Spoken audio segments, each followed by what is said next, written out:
ఇవాళ వికారాబాద్లో అధికారులపైన దాడి సంఘటన చూస్తే ప్రజలు ఏ రకమైన ఆగ్రహావేశాలకు గురవుతున్నారు, ఈ ప్రభుత్వం చేస్తున్న దుర్మార్గాన్ని ఎదిరించడానికి దిక్కుతోచగా వాళ్ళు కాపాడుకోవడం కొరకు ఆత్మరక్షణ దాడి చేసే పరిస్థితికి ఇవాళ రైతాంగం వచ్చింది అని అంటే ఈ ప్రభుత్వం యొక్క పరిస్థితికి, ఈ ప్రభుత్వం యొక్క పరిపాలన విధానానికి నిదర్శనం ఇది. ప్రజలెవరు కూడా అధికారుల మీద దాడి చేయడం సరైనది కాదు, దాడి చేయాలని కూడా ఎవరు అనుకోరు. కానీ ఎన్ని విజ్ఞప్తులు చేసినా ఈ ప్రభుత్వానికి చెవులు వినపడతలేవు, కళ్ళు కనపడతలేవు, మూర్ఖంగా ప్రవర్తిస్తుంది. కేవలం పోలీసులు అడ్డం పెట్టుకొని రాజ్యం చేయొచ్చు అనే పద్ధతుల్లో ప్రవర్తిస్తుంది.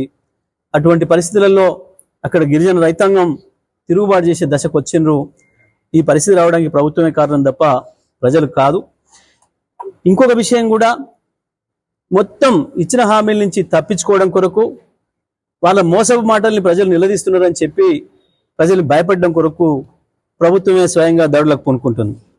ఏందో బాంబులు వేస్తామని చెప్పి భయపెట్టించి చూసినా ఎప్పుడైనా తెలంగాణలో ఒక మంత్రి నోటి నుంచి, ఒక ముఖ్యమంత్రి నోటి నుంచి ఇటువంటి మాటలు, బాంబులు వేయటాలు, కేసులు పెట్టి లోపడయ్యడాలు, వీపులు పగలగొడతామని చెప్పి స్వయంగా ముఖ్యమంత్రి మాట్లాడడం, ఇంకొకడేమో నరికి ముక్కలు చేస్తామని చెప్పి ఒక మంత్రి మాట్లాడడం, ముఖ్యమంత్రి స్వయంగా సోయి లేని భాష, మనం కూడా మాట్లాడుకోలేని భాషలో మాట్లాడుతూ దిగజార్చిండు మంత్రి పదవి, ముఖ్యమంత్రి పదవి హోదాను దిగజార్చిండు. మంత్రులు వాళ్ళ నైజాన్ని బయట పెట్టుకుంటారు, వాళ్ళ స్థాయిని బయట పెట్టుకుంటారు మాట్లాడడం ద్వారా, ఈ మాటల ద్వారా. సరే, నరకడానికి పెద్ద సమస్య ఏం కాదు.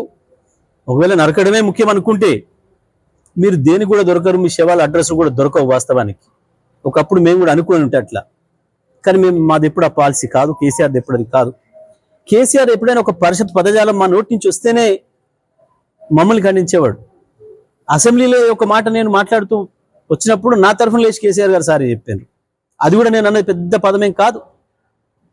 వాళ్ళు మాట్లాడితే, ప్రశ్నలు అడిగితే చెప్తే వినకుండా పోతుంటే నేను ఒక చిన్న పదం ఎవరు చెప్తే అడుగుతారు, చెప్తే కూడా పోతారు అన్న నేను. దానికే వాళ్ళు ఏదో పెద్ద బూత్ అయినట్టు పెద్ద హంగామా చేశారు కాంగ్రెస్ పార్టీ నాయకులు, పెద్దలు జానారెడ్డి గారు, చిన్నారెడ్డి గారి నాయకత్వంలో. అయినా కేసీఆర్ గారు నన్నే సంజాయించి, సరే అది నువ్వు వాళ్ళని ఉద్దేశించి అన్నది కాకపోయినా ఇంకోటి అది రికార్డు కూడా కాలేదు, అయినప్పటికీ కూడా మనం ఇతరులకు ఆదర్శంగా ఉండాలి అని చెప్పి ఆ రోజుల్లోనే గా మాట చెప్పారు. మాకు ప్రారంభంలోనే, ప్రభుత్వ ప్రారంభంలోనే జరిగింది అది. కానీ అటువంటి కేసీఆర్ పైన నోటుకొచ్చిన మాటలు, బూతులు, తాగి సోయి లేకుండా పొద్దున్నకనే చేస్తున్న ఈ వ్యవహారాలు అన్ని బయట పెడతాం. తొందరలోనే నల్లగొండ మంత్రి నుంచి ముఖ్యమంత్రి వరకు అందరి భాగవతాలు బయట పెడతాం.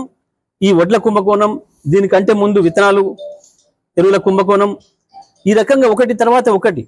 ఒకవైపు మూసి కుంభకోణం ఒకవైపు ఉంది. మంత్రులు ఎవరికి తోచిన విధంగా వాడు యథేచ్ఛగా ప్రజల సొమ్ము దోపిడీ చేస్తూ ప్రజలను ఎట్లా అణిచివేస్తున్నారో అన్ని విషయాలు కూడా బయటకు వస్తాయి.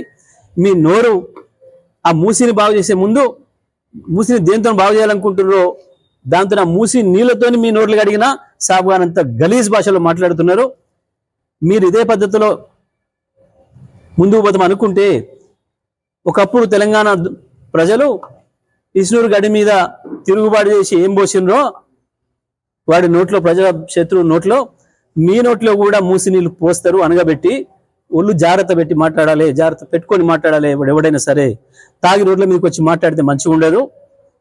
నీ ఇష్టం వచ్చినట్టు మాట్లాడితే నీ ఇంటి వాళ్ళని అనుకుంటావో ఎవరిని అనుకుంటావో, కానీ ఒక ప్రజానాయకుడి గురించి వెళ్ళి మాట్లాడేటప్పుడు ఏం మాట్లాడుతున్నావో సోయి లేకుండా, ముఖ్యమంత్రి, మంత్రులు సోయి తెచ్చుకోండి. మొదలవుతుంది అప్పుడే ప్రజల్లో తిరుగుబాటు, ప్రజల అసహనం మొదలైంది. ఇంకా మొదలే కాలేదు పండగ, అప్పుడే మొదలు పెట్టుకున్నారు మీరు. ఈ ప్రపంచంలో ఒక్క ఏడాదిలోనే ఇంత దారుణంగా ఫెయిల్ అయిన ప్రభుత్వం మీది. దానికి సిగ్గుపడాలి మీరు. దానికి సిగ్గుపడాల్సింది పోయి తగుదనమ్మా నీకు ఇక్కడ ఏదో ఊడవికినమని చెప్పి పక్క రాష్ట్రాలు పోయి చేస్తున్నారు. మీ వల్ల పక్క రాష్ట్రాల్లో కూడా ఓడిపోయే పరిస్థితి వచ్చింది. రాజీవ్ గాంధీకి ఎసరు పెట్టే పరిస్థితి తెస్తున్నావు నువ్వు చేస్తున్న పని రాహుల్ గాంధీకి ఎసరు పెడుతున్నావు. నువ్వు చేసేది రాహుల్ గాంధీకి గొప్ప మేలు కాదు. మహారాష్ట్ర ప్రజలు నువ్వు ఎన్ని అబద్ధాలు చెప్పినా తెలుసు. పక్క గ్రామాలు ఆనాడు ఏముండే, ఇవాళ ఏముండే. రాజస్థాన్ లో కాంగ్రెస్ పార్టీ కార్యకర్తలు మాట్లాడుకుంటున్నారు. నాకు నిన్న ఓ వీడియో వచ్చింది. 10 ఏళ్ళు పాపం కేసీఆర్ కష్టపడి చేసిపోతే, బంగారు పొలంలో పెట్టి ఇచ్చిపోతే ఇప్పుడు వచ్చి అప్పుడే నాశనం చేస్తున్నాడు మన కాంగ్రెస్ అని చెప్పి కాంగ్రెస్ అంతర్గత మీటింగ్ లో మాట్లాడుకుంటున్నారు కార్యకర్తలు. నా దగ్గర అది కూడా వచ్చింది. గిట్లుంది నీ చక్కదనం. కాంగ్రెస్ కు చివరి రోజులు చేసిపోయే పరిస్థితి తీసుకొస్తున్నారు. అది రాహుల్ గాంధీ ఆలోచించుకోవాలి, కాంగ్రెస్ పార్టీ కార్యకర్తలు ఆలోచించుకోవాలి, నిజమైన కార్యకర్తలు ఆలోచించుకోవాలి. ఎవడు పరాయుడు వచ్చి దూరి మీ కొంపను అంటు పెడుతున్నాడు. అది కాంగ్రెస్ పార్టీ కార్యకర్తలు గుర్తు చేసుకుంటే మంచిది.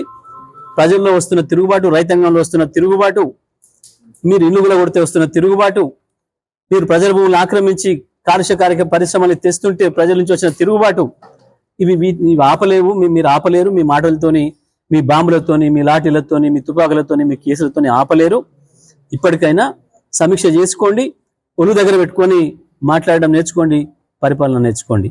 లేదంటే తప్పకుండా ప్రజాగ్రహానికి గురవుతారు.